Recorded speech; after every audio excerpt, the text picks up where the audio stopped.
Hi, everybody, and welcome to the Meeting Protocol Monthly Podcast, where we chat with some of the coolest people in the event industry and bring you useful and relevant information about what is happening in the world of meeting planning. I'm Dora Figueredo, the head of events and education at Meeting Protocol, coming to you, as always, from New Jersey, where we are experiencing a major heat wave right now. It hasn't been below 90 degrees, I think, in like 2 or 3 weeks, and it's um, yeah, I'm not a winter person. I am a summer person, but I would really like a little bit of relief. My morning runs are not pleasant right now.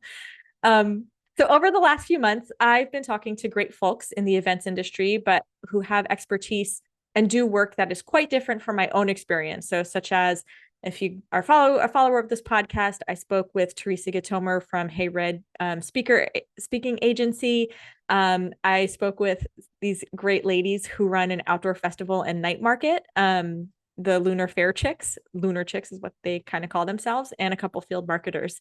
I do this because I always love learning new things in those conversations. But today I am really excited to talk to someone who focuses on work that's very similar to my expertise. And in prepping for this podcast, we both learned that we both write scripts when we have to have big conversations with people. So truly, we are we are quite aligned, meant to be on this conversation. So I am happy to welcome Bethany Murphy, a fellow CMP with a strong background in corporate events. She is currently a senior director at Sixth Sense, but has run events for Drift, Akamai Technologies, and way more than that. She's also actively involved with Meeting Professionals International, MPI, for those of you who are getting your CMP, that'll probably be familiar to you, and was formerly VP and Director of Special Projects for their New England chapter. So I know that I could definitely talk to her for many hours about all things events, but I'm going to try to focus on just picking her brain about a few topics today. So thank you so much. Bethany, do you prefer Beth or Bethany? Bethany, it's great. Bethany. Great. Okay, for being with us today. If I'm not mistaken, I think you are a career-long event planner, which is not something we always see because lots of folks that I interview kind of like started their career in one thing and then they were like, I kind of like being an event planner. So tell us where you're joining from today and the background of what got you into the events industry. Yeah, thanks for having me. Super excited to be here. I am coming to you from Cambridge, Massachusetts, just outside of Boston. It is also like 95 degrees here and has been for the last couple weeks. So, love summer, but it's hot. And yes, I have been in events my entire career, 20 plus years. I don't want to date myself any more than that. But funny enough, I went to school to be a political science major and had all intentions of going to law school. And my best friend in college came to me one day and she said, I found the perfect career for you. You're going to be in events. And I was like, no, I'm going to be a lawyer. Like, that's why I'm going to University of Michigan. I'm going to be a lawyer. And she introduced me to a family friend and who owned their own event planning company. And I interned for her and I fell in love with it and have been doing it ever since. So yeah, I can't imagine doing anything else. That's great. I love it. It is very rare for people to know what they want to do, to like do something, be like, this is it forever. So I'm glad that you found that pretty early on in life. In your interview with the Event Marketing Redefined podcast a few months ago, which I listened to for inspiration for writing my script for this one, you mentioned being obsessed with budgets and that you pulled off a major event 10% under, which is an incredible feat. So kudos to you. I'm sure your manager was like singing your praises for that. I very much wish that more people I work with were also obsessed with numbers, because so many stakeholders have huge visions, but a minuscule budget. So when it comes to talking budgets, how do you pull your stakeholders back down to earth without bursting their bubble? Yes, I do love budgets. I could talk budgets all day. I could do a whole podcast on budgets, which I know is weird. Um, I my new favorite thing to say, like when talking about budgets, is my grocery bill isn't the same as it was 2 years ago. Is yours? Because like you have to give them a sense, right, of like bring it back to reality. Yeah. Um, it is becoming increasingly challenging, I think, especially in the, current economy, to justify an event budget and to set expectations. I think that's the number one thing, right? You have to set expectations. You have to explain that you can't do the same event you did in 2019 with the same number of people and the same experience for the same amount of money. It's just not possible. That's right. Cost of everything. And I try to use data.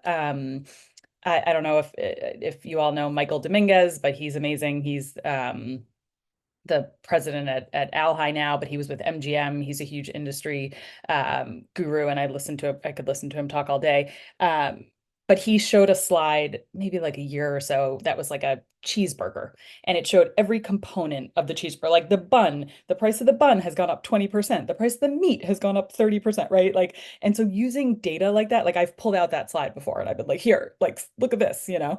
And there's a lot of data you can pull on, you know, airfare. Like airfare is crazy, hotel prices, right? Everything. And so I think putting a case together and you know, showing that data, and then again, just setting expectations. At the end of the day, like you don't want an executive to come on site expecting that you're going to have champagne and caviar and, you know, and you serve chicken nuggets. So set Right. expectations. Yeah, I love that. I've experienced tension between planners and stakeholders on balancing content and experience that's cool and maybe memorable, but not always impactful in the right way.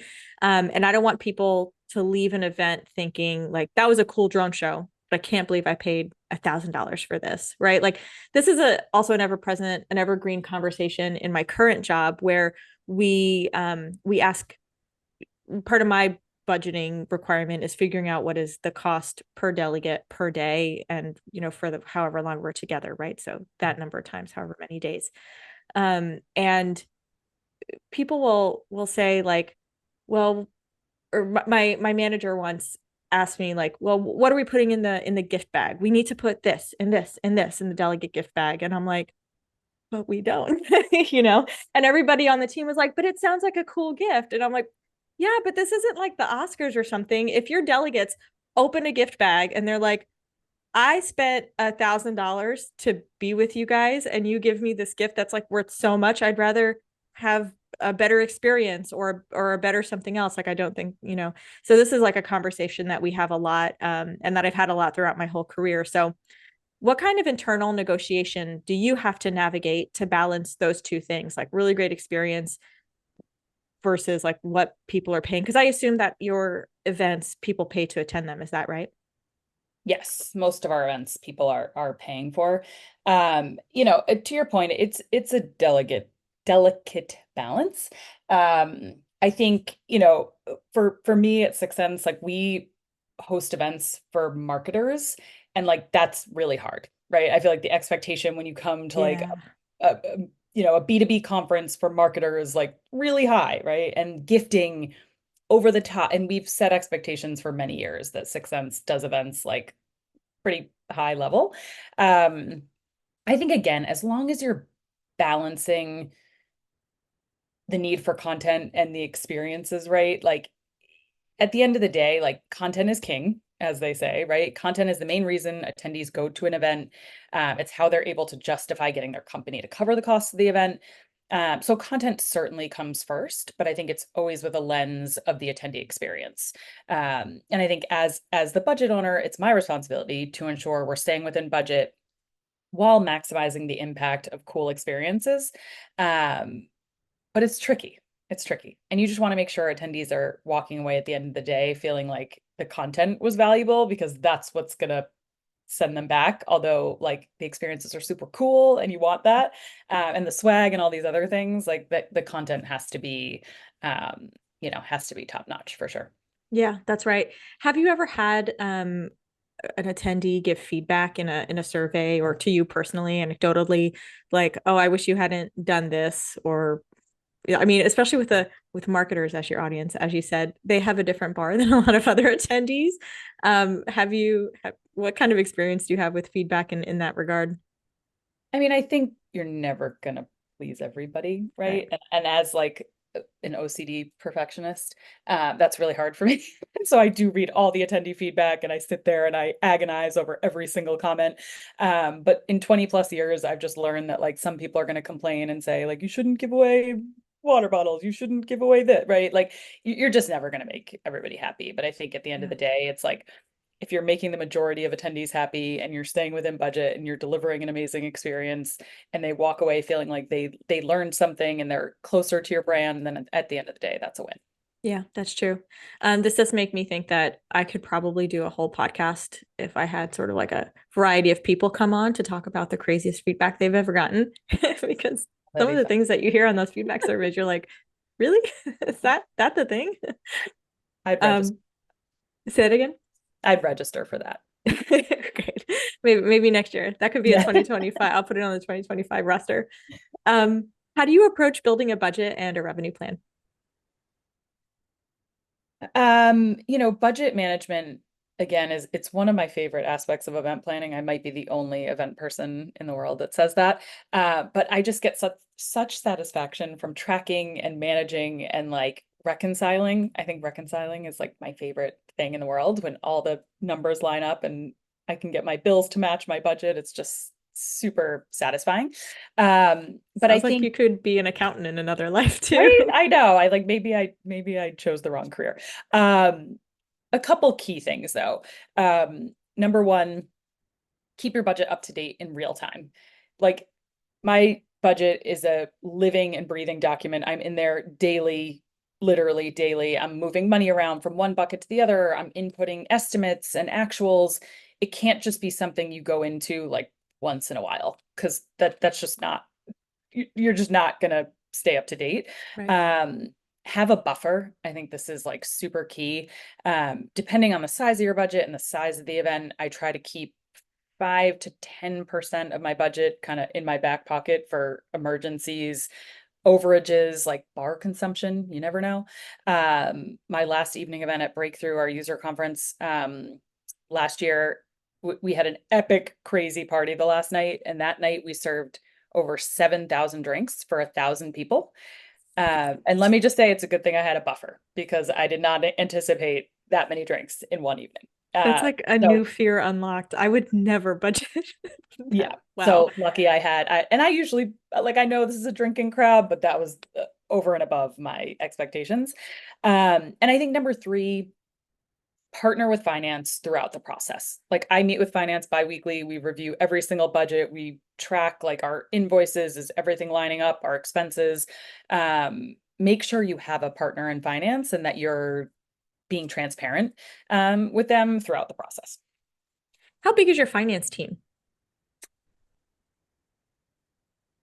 I don't know. It's pretty big, but I have like Pretty two people that are like my kind of key people. big. Okay. And so we were supposed to meet this afternoon actually, and we had to push it, but we are constantly in communication via Slack, and keeping each other up to date, and that's super important.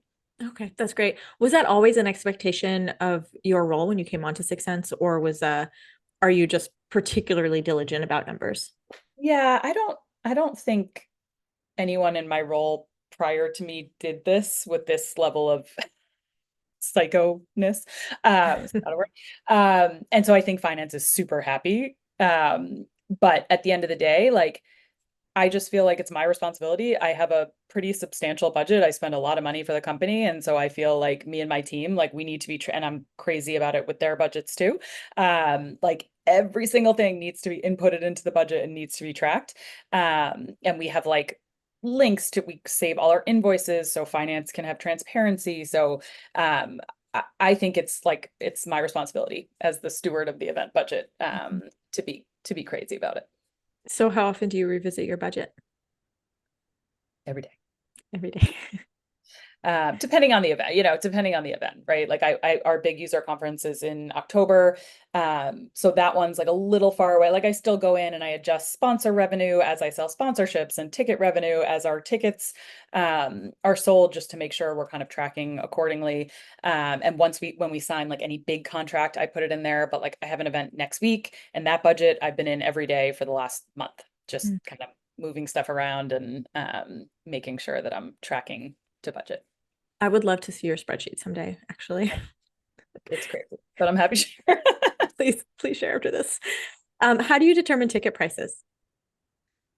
So for each event, I pull together a comprehensive revenue plan. So that includes expected ticket sales, sponsor revenue, taking into account comp passes, discounts, because we always have a lot of people that want free tickets.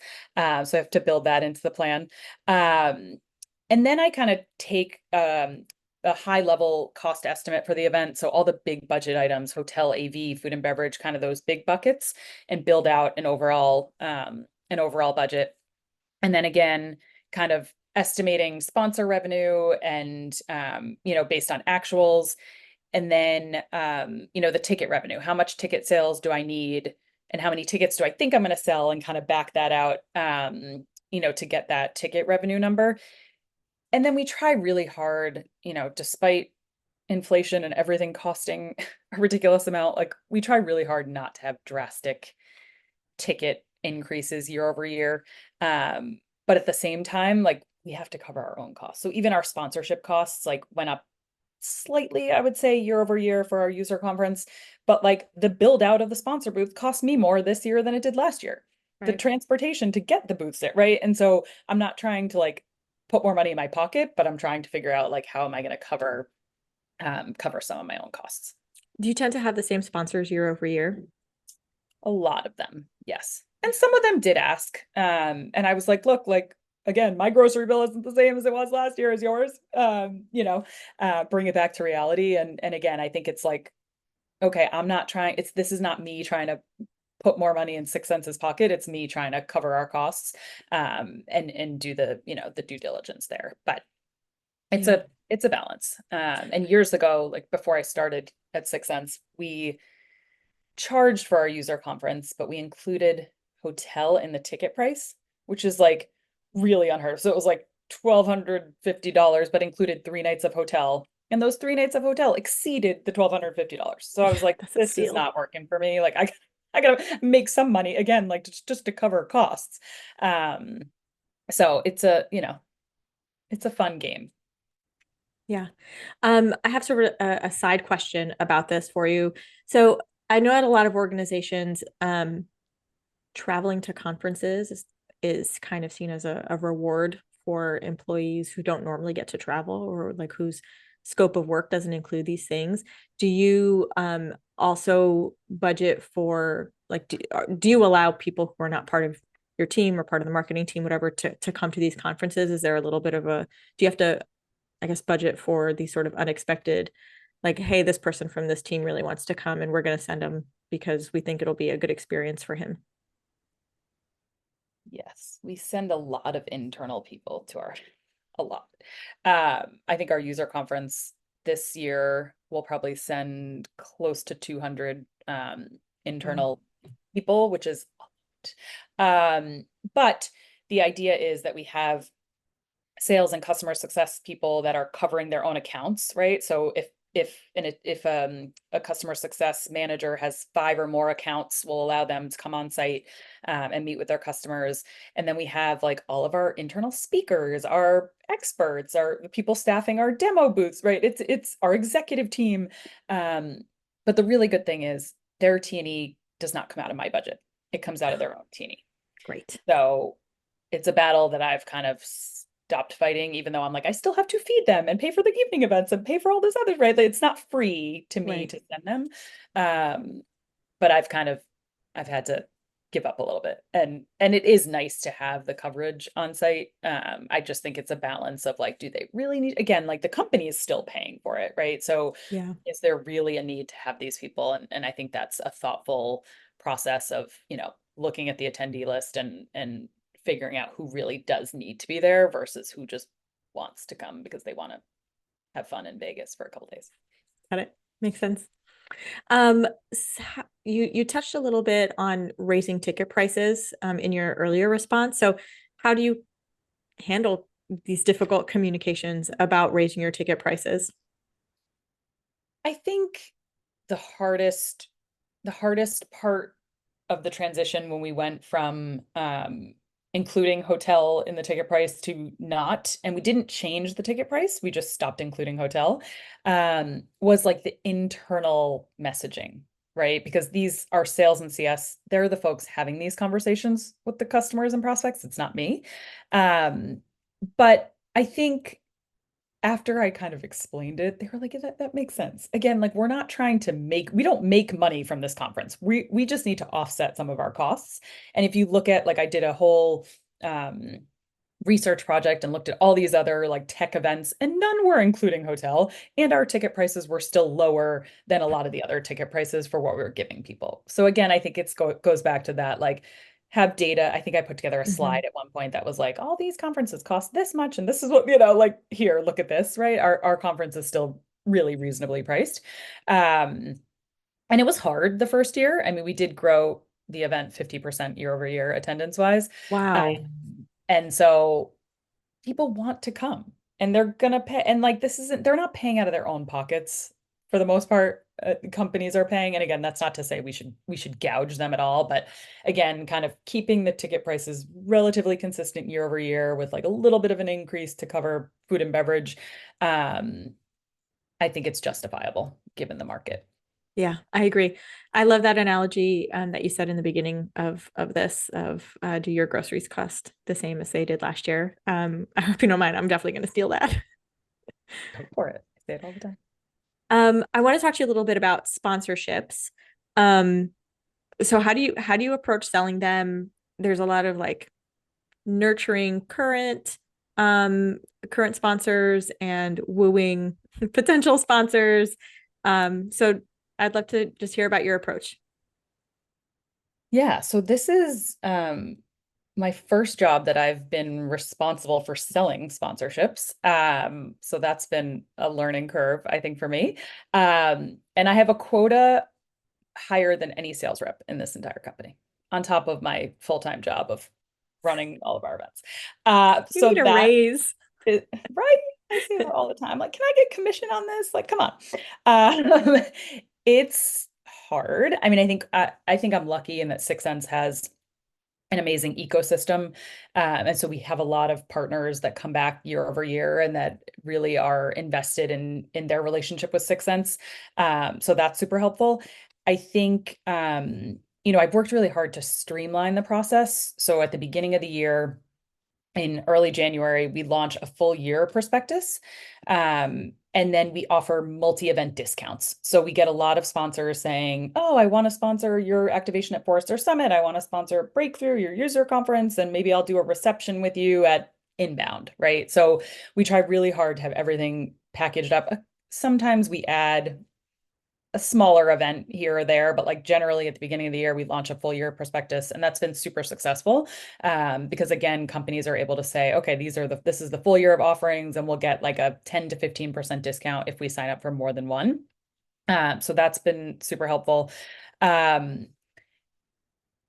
I just looked at my notes and I said I was sitting at 97%. I'm at 99.5% of my annual goal, and it's July 18th. So Congratulations. winning. That's I'm like, I just amazing. need one more sponsorship. Come on.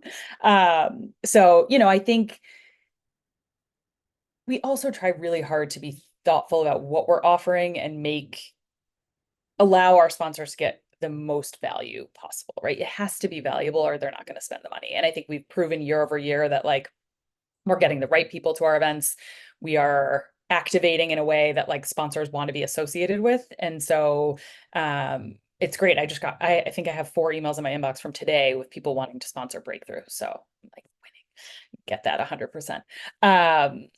But yeah, I think it's be thoughtful about what you're offering. Again, we go into other people's prospectus and look at what they're offering and make sure our pricing is competitive, our offerings are fun. Like we always want to be out in the forefront and doing fun, cool things. And I think be open to sponsors asking for like doing custom packages, right? We say all the time, like I'll go through the prospectus and I'll say like, but if none of this is of interest, like you tell me what your goals are and what your budget is, and I'm happy to kind of brainstorm and put together something that will be of value to you.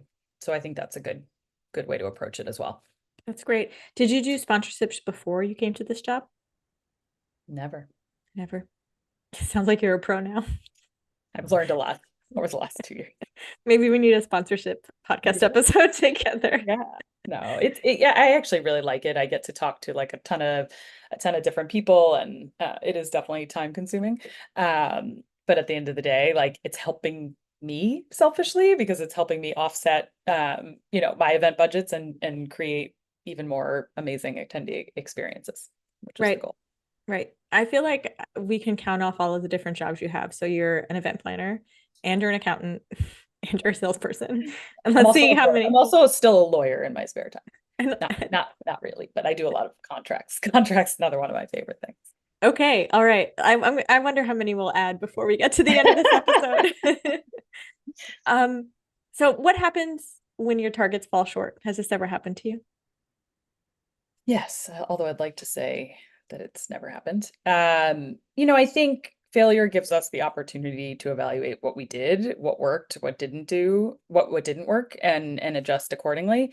I think it's also a chance to look at your KPIs and ensure they're realistic. I think a lot of times um, we set goals and we think they're realistic, but at the end of the day, they're really not. And I think it's important to have realistic goals and set yourself up for success. Um, I have an event next week and I fell pretty short of my sponsorship goal. It's the only event this year that I haven't hit the goal. And now I'm struggling to stay within budget and I'm having a little bit of a panic because I've never exceeded my budget ever here at Six Sense. And I'm like, I can't, like at this point, I can't really change that much, right? I had a sponsor drop out at the last minute and it was $30,000 that I was like planning on. And I broke my own rule and didn't have a big enough buffer. So now Wow. I'm trying to kind of scramble. But I think again goes back to always have a buffer and set realistic goals. I think this event is a hard one for sponsorships, and I knew that, and I should have buffered more. Well, it sounds like it was a good learning experience regardless. I learned. Yeah. I'm going to shift gears a little bit because in the podcast that I mentioned you were on earlier, you said that you did a 1,000 person multi-day event with a 3-person team, which made me nearly choke. I could not believe it. Um, you used, I think you used an external production vendor, but I think that some people would be surprised at how many event planners don't know that they have this option or how even to budget for that. So could you tell us about your process for finding and vetting vendors? Sorry, the F and the V's there really messed me up for a second. Finding and vetting vendors, it's like a tongue twister, to help with large events and how you split the work between you and your team and the external vendor. Yes. I get that question a lot because we are a really small team and we do a lot of events. Um, I think for our larger events, I'll use our user conference as an example because it is the largest one. We have a production vendor, and that's really like that vendor is really responsible for our general session, overall kind of look and feel and production in that space. Partnering with the hotel because in Vegas, breakout rooms have to be run by Encore because it's just the bracket. So that vendor, our Amen. production vendor, will work really closely with Encore in all of our breakout spaces for the tech and production in those spaces.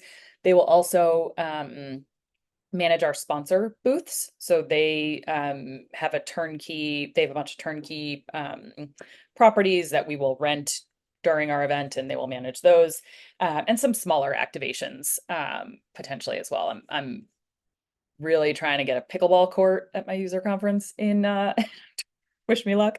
So I think they're going to help me kind of bring that to life. And I think Elvis is going to be the ref. So it's going to be fun.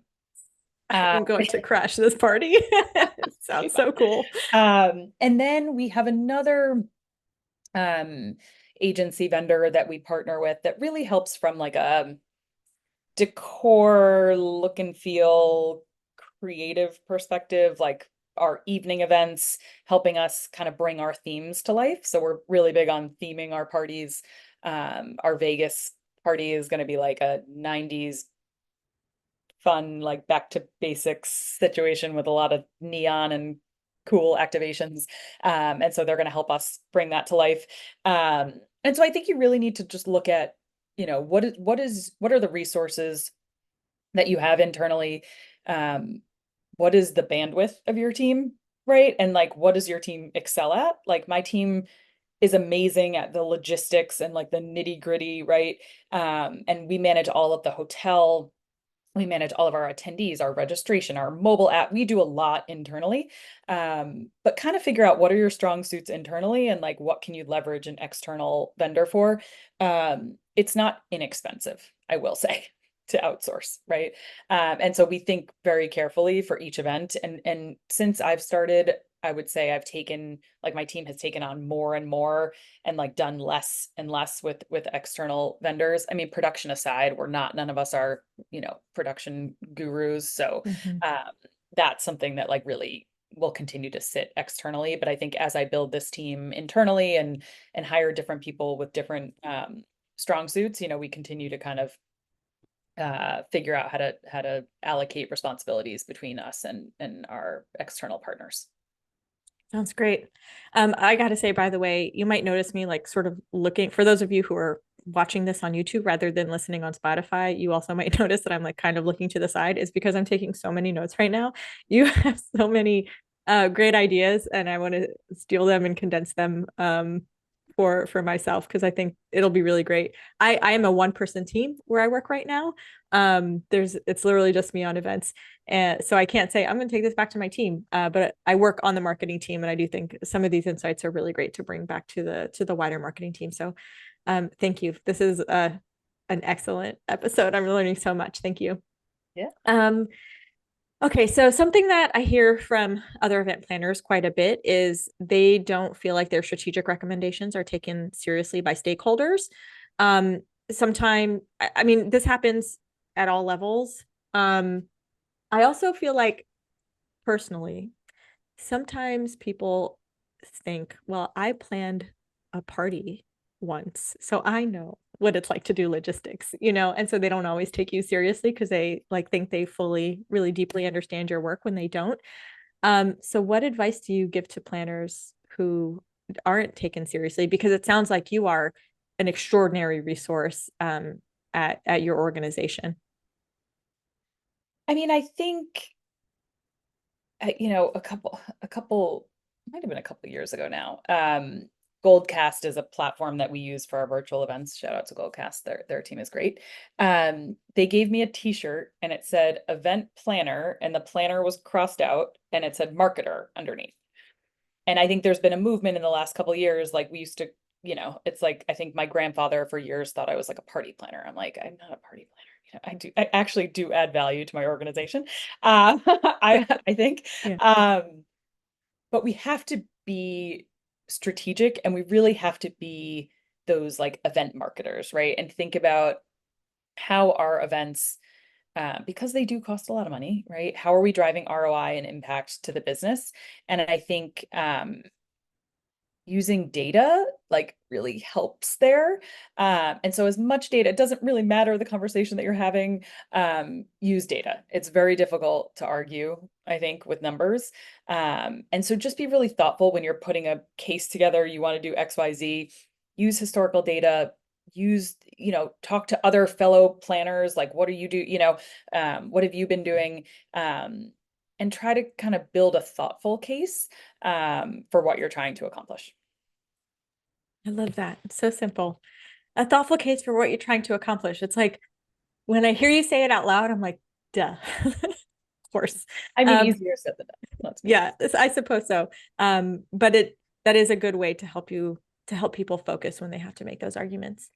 Tell us a little bit about how you approach marketing for your major events, such as press releases, social media, et cetera. How do you collaborate with your marketing team? Because it sounds like your events team is separate from your marketing team. Is that correct? Yeah, so events, we sit under ABX and ABX sits within marketing. So we are within the marketing department. And I think number one, like events are a huge cross-functional effort. Not only from the overall marketing team, like we work super closely with MOPS and product marketing, design, growth, um, but also, as I mentioned before, our sales and customer success teams. We of course do all the planning, but we need help from everyone else to get people there. An event without attendees like isn't much of an event, right? So it's definitely a Right. collective effort. I would say from for an approach to our larger events, we really try to take an integrated approach. And that includes email, social, display, personalized outreach. We do a lot of personalized outreach from our sales and CS teams, from our executives. We um, utilize our executives a lot. We have them write personal LinkedIn messages, and we of course craft the messaging. But I think that goes really a long way. And I think the key is internal enablement. Before I started at Sixth Sense, I really didn't do this enough. But we spend a ridiculous amount of time enabling our internal teams to help us drive attendance at our events. And I think I'm lucky here because, and it has nothing to do with me, is before I started, um, the internal teams love Sixth Sense events. Like we put a registration for a dinner out there, like it's sold out. We launch registration for a Wow. user conference. We have hundreds of people register. I mean, it's pretty amazing. And I think it's over time, we've built a reputation that like our events are awesome. And I'd like to think that they are. Um, but it takes a lot of time and prep. We spend probably months before we launch an event internally getting all the resources compiled so that when we launch it, like our internal teams have a deck, they have a Slack channel, they have a meeting on their calendar. I mean, all this stuff. And they really do an amazing job in helping us drive registration to our events. But it's certainly something that we cannot do alone. And I think that's cross-functionally and within the broader marketing team. Marketing, like events teams can't be solely responsible for audience acquisition. Mhm. We just can't, like with all the other things that we're doing. And I think that's super important to be really thoughtful about your promotional strategy, especially for larger events. Yeah, I love that. That's all very insightful. What advice do you have for planners who work within super constrained environments and might not even have a marketing team or background in events and marketing? Yeah, I mean, I think when you're a small team, like you really have to take it upon yourself to do all that you can do to drive success. And this may mean you go outside of your comfort zone. But I think, you know, it's awesome to leverage other groups of planners and crowdsource. And I think there's so many amazing communities out there now. Like my Slack, I don't know, I'm in like 7 event planner Slack groups. That's actually where Dora and I met in one of them. I don't even know which one because I'm a part of so many. Um, but there's such amazing people and resources out there to help you. And all the time, I mean, I don't go in them every day because it's a lot, but there's venue recommendations, anything you could possibly ask for. And there's usually someone that's quick to respond. And so I would say leverage those, try to join some of those groups and leverage those resources to try to help you because you're not the first one trying to do Mhm. this type of event, very likely. That's Um, right. Yeah. That was actually the reason I started this podcast was I spent 8 years working at an organization. I had an excellent team. There were 6 of us, I believe. And to this day, we still have a group chat. It's been years since I've worked there, but we were great together. But we all did the same exact types of events. It was like this organization did this one type of event. They just had a lot of them. So they had a team of us doing them.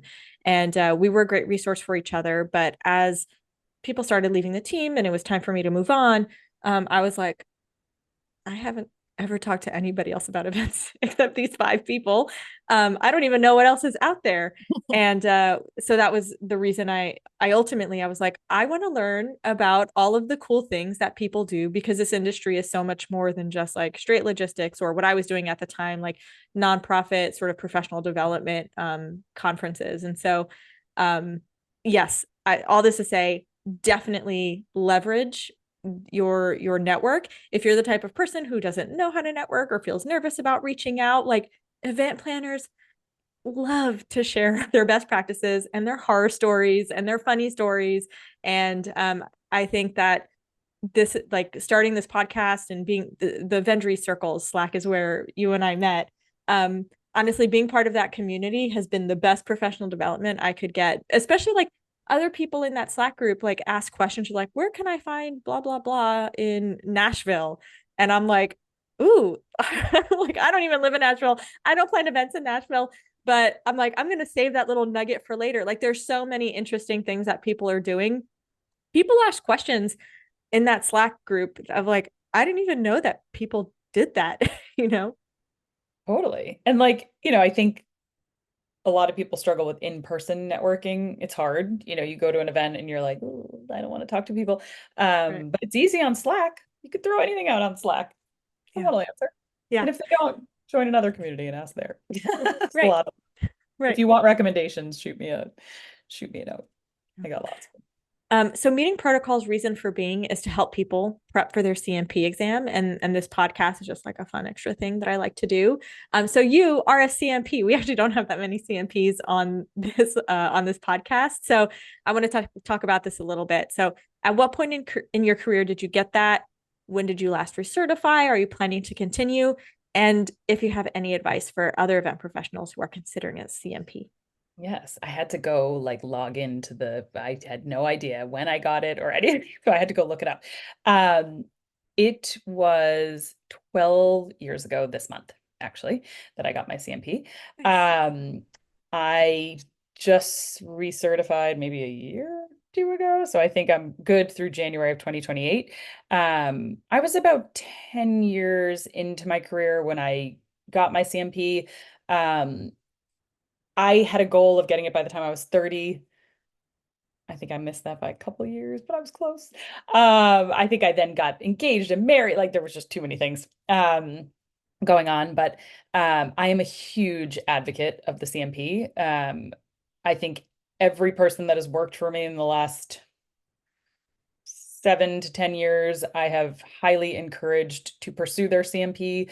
I have fought for the companies that I've worked at to get it to cover the expenses of getting the CMP, Wow. because it's not inexpensive to do it. But I don't know, for me, like it just really shows dedication and commitment to the events industry. And I'm a huge lover of the industry. And I've spent 20 plus years building relationships here. And I think when I go to hire someone, like at a 7 plus years of experience level, I like expect that they have their CMP. I mean, I would Oh, sort resumes and like pull out people with a CMP first. Not because maybe they won't be better, but in my mind, again, it's like showing commitment um, to the industry. And so I'm just a huge, huge proponent of it. yeah. I don't know if anybody from the EIC is listening right now, but that is a really good nugget that they should I've take sent a lot away. of people your way. So Yeah. Yeah. That's, I want to say that's another job, but no, that's still being a salesperson. So we're still at four. Um, okay. And here we are. The last question. I can't believe that we made it in time in our hour block here. What is the coolest event that you've been to, either as an attendee or as the planner producer? This is hard, and I just was asked this recently, and I had the same answer because it was so hard.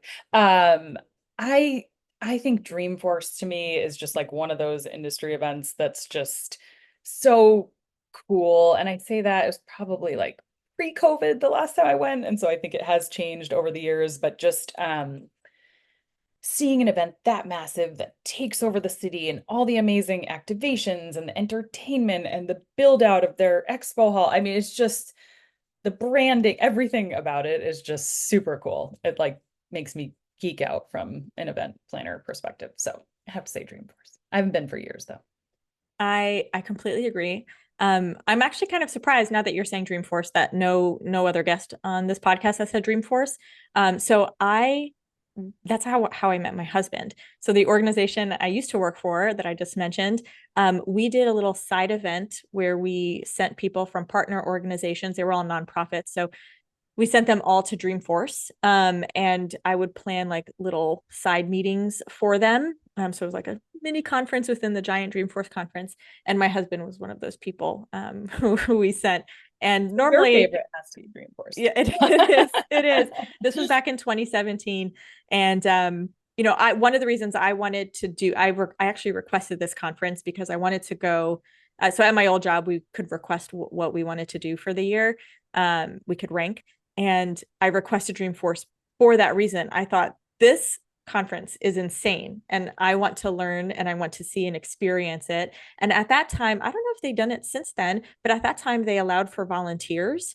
And so I volunteered for a whole bunch of things. I have a t-shirt from that year because I was a volunteer. So sort of when I didn't have to be in the meetings that I was running, I was volunteering for them on the side. And it was a really excellent experience. And just to see downtown San Francisco, I mean, I think that the statistic at that time was that it added 10% or something to the San Francisco population. That's how many people used to go. Yeah, it used to be crazy. I think last year there were only, I say only, but like only like 40,000 Right, attendees there. right, But right. see what it is this year. We do we don't sponsor on the trade show floor. We do kind of a side activation there. So Okay, fun. cool. Do you get to go to the big concert at the I stadium? know, I was like Elton John this year. That's actually one I would really want to go to. I'm not gonna go to I'm not gonna go to San Francisco because our user conference is 2 weeks later and I need to be like heads down at my desk that Yeah, week. So I'm yeah, gonna I miss it agree. again, but I'm super bummed. Would Yeah, love to see Elton. yeah. I know. Didn't he had his goodbye tour, his farewell tour, and like, I guess Dreamforce, who is it? Mark Benioff is the CEO. He has a good, strong enough hand to pull people out of retirement. Seriously. Um, but thank you so much, Bethany. This has been such an amazing conversation. I have like really truly enjoyed this. Thank you. For those who want to learn more about you and your work, where can they go for information? Hit me up on LinkedIn. Okay. And I will connect your LinkedIn to our to the show notes here in Spotify, and also to the newsletter, so people can click on your name and be taken directly to your LinkedIn page. So thank you, Bethany, and thank you to our dear listeners and Meeting Protocol fans for listening to this episode. Don't forget to go to meetingprotocol.org, where you can sign up for our newsletter that includes links to new podcasts, a CMP tip of the month, and tons of resources for all things related to meeting professionals in CMP. Thanks. Amazing. Thanks for having me.